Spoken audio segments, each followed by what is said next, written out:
জুবায়ের, সারা দেশে যেভাবে ডেঙ্গুর খবর আমরা শুনছি বিভিন্ন মাধ্যমে এবং একই সাথে মৃত্যুর খবরও সেভাবে ছড়িয়ে পড়ছে। আর রাঙামাটি চিত্রটা এখনো পর্যন্ত নিয়ন্ত্রণে বলা চলে। রাঙামাটি যে স্বাস্থ্য বিভাগের সূত্র আমরা কথা বলেছি, তারা জানিয়েছেন গত মাসে 27 তারিখের পর থেকে রাঙামাটিতে ডেঙ্গু আক্রান্ত রোগীর সংখ্যা বাড়ছে। এখন পর্যন্ত ওই যে রোগীর সংখ্যা 27 জনে এসে দাঁড়িয়েছে এবং যারা আক্রান্ত হয়েছিলেন ডেঙ্গু রোগে এবং তারা সবাই সুস্থ আছেন বলে হাসপাতাল সূত্র থেকে আমরা জানতে পেরেছি।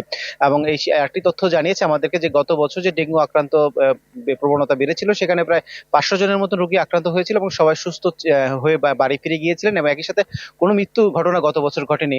এই বছরেও সেই প্রস্তুতি তারা স্বাস্থ্য বিভাগ থেকে নেওয়া হয়েছে। তারা বলছেন যেসব এলাকাগুলোতে শহরের ডেঙ্গু প্রবণ বা মশাবাহিত রোগ আক্রান্ত হতে পারে সেসব এলাকাগুলোতে চিহ্নিতকরণের কাজ ইতিমধ্যে শুরু করেছে এবং সেগুলো কিভাবে ডেঙ্গু বা মশাবাহিত রোগ যাতে বাড়তে না পারে সে বিষয়ে স্থানীয় যে পৌরসভা তাদের সাথে তারা মিলে কাজ করার কথা জানিয়েছেন। একই সাথে যারা এই যে আক্রান্ত হয়েছিল তারা বেশিরভাগই কিন্তু রাঙামাটির এবং রাঙামাটির মানুষই এবং এখানকার কোনো ধরনের বাইরের আসার মানুষ নেই। এবং গত বছর যেটি ছিল যে বেশিরভাগই বাইরের রোগী আক্রান্ত হয়ে রাঙামাটিতে আসার পরে আসলে এখানকার ছড়িয়ে পড়ে। এইবারে চিত্রটি তারা বলছেন যে কিছুটা ভিন্ন। এবার যারা আক্রান্ত হয়েছে তারা সবাই এখানকার স্থানীয় নাগরিক এবং তারা বলছেন যে কোনোভাবে আতঙ্কিত না হয়ে যারাই জ্বর হবে বা আক্রান্ত হবে সাথে সাথে রক্ত পরীক্ষা করে নিশ্চিত হওয়ার জন্য স্বাস্থ্য বিভাগ থেকে একটি প্রচারণা তারা চালাচ্ছেন বলে জানিয়েছেন। ধন্যবাদ আপনাকে। দর্শক, ডেঙ্গু পরিস্থিতি জানাতে রাঙ্গামাটি থেকে যুক্ত হয়েছিলেন সহকর্মী জিয়াউল হক।